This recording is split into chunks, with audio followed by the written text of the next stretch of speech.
In 1960, Cuban soldiers walked into cigar factories and seized over 100 brands in a single afternoon. 40 of those brands were so prestigious, collectors today pay more than $1,000 for a single surviving stick. But here is what nobody tells you. Half the greatest pre-embargo Cubans were not made by Cubans at all. Germans, Spaniards. One brand was created by a nobleman who probably never existed. Another was registered in New York City. And the brand that started the entire Cuban cigar industry in 1797? Castro erased it so completely that most experts cannot even pronounce its name. If you have ever wondered why pre-embargo Cubans command these prices, or why half of them sound like names you have never encountered, stick around. By the end of this, you will know exactly which brands were legendary before the embargo, why most of them vanished, and which forgotten names are still worth hunting. September 15th, 1960, 5:30 in the afternoon. Soldiers pushed through the doors of the H. Upman factory with rifles and clipboards. 1 hour later,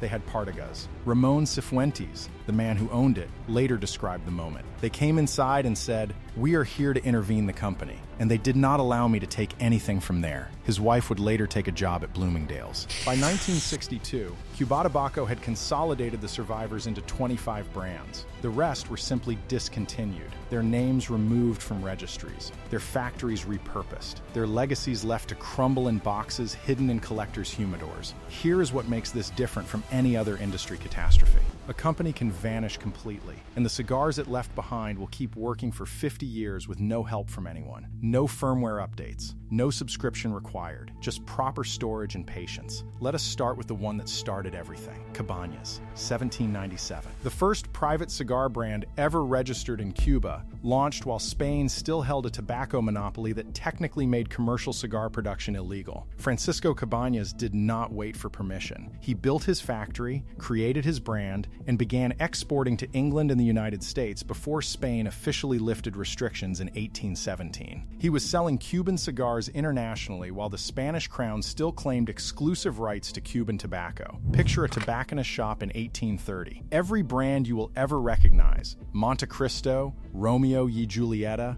Cohiba, does not exist yet. The only Cuban cigar anyone has heard of is Cabañas. That is what being first meant. Cabañas was not some marginal operation that happened to be first. By the mid-1800s, it became so dominant that Jaime Partagás allegedly launched a brand called Flor de Cabañas, implying his cigars came from the famous Cabañas factory. A lawsuit forced him to change the name, which is how we got Flor de Tabacas to Partagás. The brand that became Partagás literally exists because it lost a legal fight to Cabañas. For 165 years, Cabañas survived wars, revolutions, ownership changes, and market shifts. Then Castro's government nationalized it in 1962. Production stopped. The name disappeared from catalogs. In 1989, Cuba Tobacco briefly revived it as a machine-made range, then quietly killed it again around 2004. The first cigar brand in Cuban history now exists only in surviving pre-embargo boxes scattered across auction houses and private collections. I used to think Partagás was the foundation of Cuban cigars. I was wrong by about 50 years. El Rey del Mundo was quoted as the most expensive cigar in the world. Cándido Vega Díaz looked at his own prestige brand and decided it was not prestigious enough. So in 1935, he created a tier above it from his factory at Padre Varela No. 90 in Havana. Don Candido was positioned as the ultimate expression of what Cuban tobacco could achieve, using only tobaccos suitable for extended aging. From the 1950s onward, Don Candido was exclusively distributed by Alfred Dunhill of London, the same tobacconist that supplied Winston Churchill and King George VI.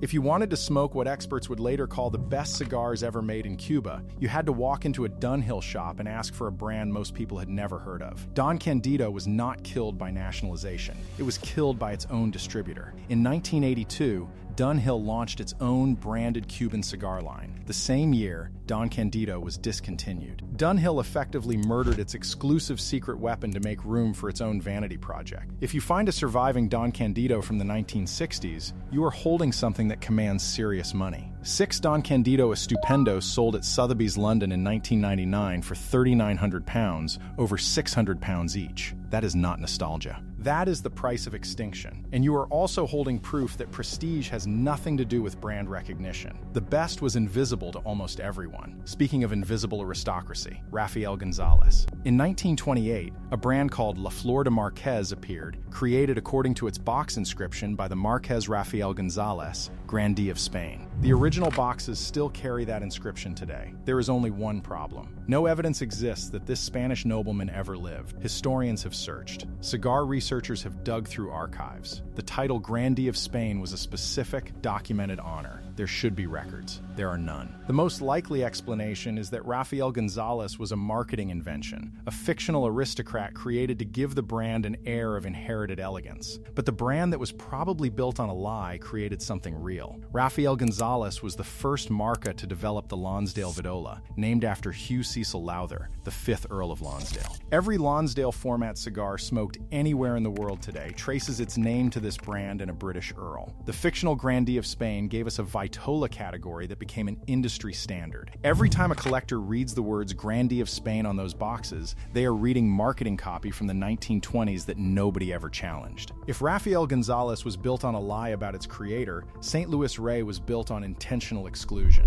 In 1940, a brand appeared in British tobacco shops that no other country could buy. St. Louis Rey was created by British importers Nathan Silverstone and Michael de Keyser specifically for the British market. Not produced in Britain, but controlled from Britain. Cuban tobacco, Havana rolling, exclusively for customers who walked into shops in London. Here is how absolute that exclusivity was. Castro's government seized factories, drove families into exile, erased over 100 brands. And when they looked at the British contract for St. Louis Rey, they renewed it. The same regime that nationalized an entire industry looked at the British distribution agreement and said, yes, you can keep your exclusive access. For 53 years, from 1940 to 1993, St. Louis Rey was the British secret. Americans could not buy it legally or illegally. Europeans outside Britain could not access it. Collectors in other countries did not know it existed. Only when Habanos decided to expand global distribution in 1993 did St. Louis Rey finally become available to the rest of the world. The name itself may come from Thornton Wilder's Pulitzer Prize-winning novel The Bridge of San Luis Rey,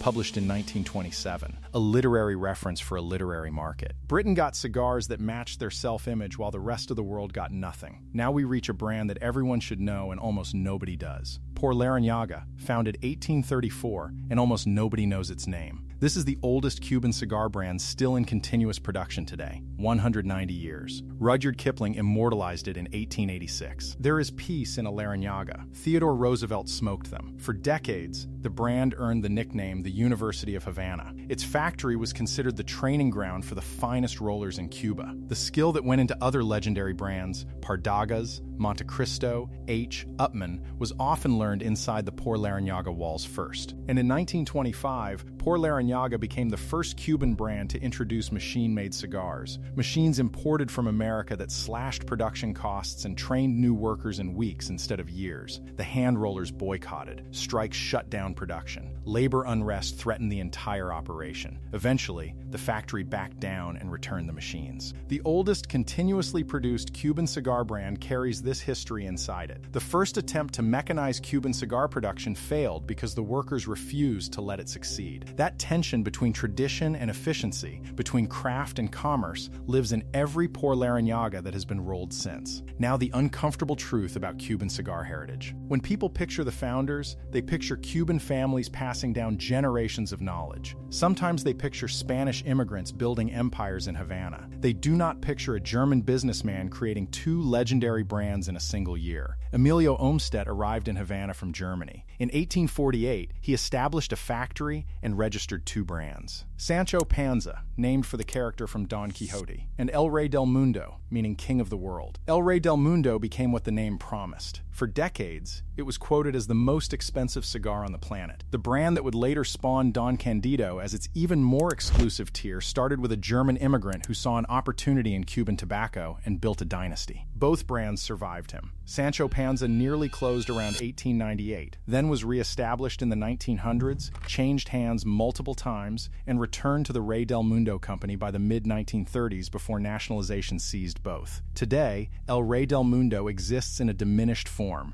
relegated to what Habanos calls its other marketing category. The King of the World became a filler brand, and the German who built it is forgotten entirely. La Gloria Cubana occupies a strange position in Cuban cigar history. It is arguably the rarest and most sought-after Cuban brand among serious collectors, with one of the lowest market shares in the entire Habanos export portfolio, and nobody knows exactly why it almost disappeared. If you walk into a tobacconist asking for La Gloria Cubana, the owner will likely tell you they do not carry it. Not because it is illegal, because Cuba barely makes them, the cigar that Cuba forgot to make. After Castro's revolution, production of La Gloria Cubana ceased for unknown reasons. Not nationalization, which absorbed most other brands. Not quality issues, which are documented for other lines. Just unknown reasons, according to every source that discusses the brand's history. The Cifuentes family owned La Gloria Cubana along with Partagás and Bolivar, three legendary brands under one roof, all lost on September 15, 1960. The brand only re-emerged in the mid-1960s on a very limited basis. Finding authentic Cuban La Gloria Cubanas requires knowing specific importers and accepting that availability will be inconsistent. The rarest Cuban brand is rare,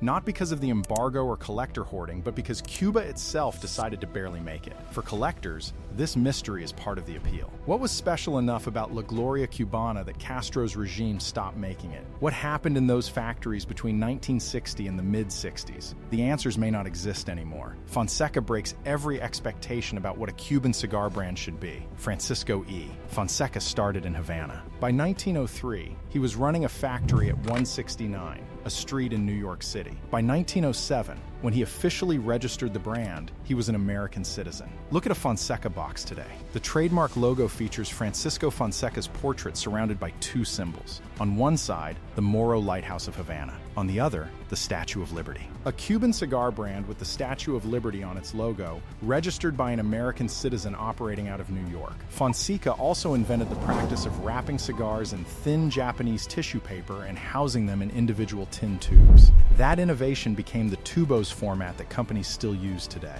A Cuban-American citizen, working from a New York factory, created the packaging standard the industry would adopt for the next century. The brand was nationalized in 1960 and eventually relegated to the other marketing category. Fonseca's remain the only Habanos wrapped in fine white tissue paper, a reminder of an innovator who belonged to both countries. We end with the brand that defines what pre-embargo really meant for the people in power, Trinidad. In 1969, 7 years after the embargo, Cuba's El Laguito factory began rolling a cigar that did not officially exist. Trinidad was created as a diplomatic gift, made exclusively for Fidel Castro to give to foreign heads of state. Avelino Lara, who oversaw production at El Laguito, described it as the selection of the selection of the selection. Triple filtered, the absolute best tobacco Cuba could produce, reserved for people Castro wanted to impress. For decades, dignitaries from around the world received Trinidad cigars from the dictator's own hands. Presidents, prime ministers, kings. The brand appeared nowhere in Cuban catalogs. It had no retail presence, no export documentation. If you were not receiving them directly from Castro or his inner circle, you did not know they existed. Then Castro denied it. In his autobiography, the man who personally handed these cigars to heads of state claimed the Trinidad brand did not exist. Avelino Lara contradicted him publicly, stating that Trinidad had been produced since 1969 and given personally by Castro. The dictator who nationalized an entire industry and erased over 100 brands decided his own diplomatic gift cigar was worth lying about. Trinidad finally became publicly available in 1998. By then, the original mystique had calcified into collector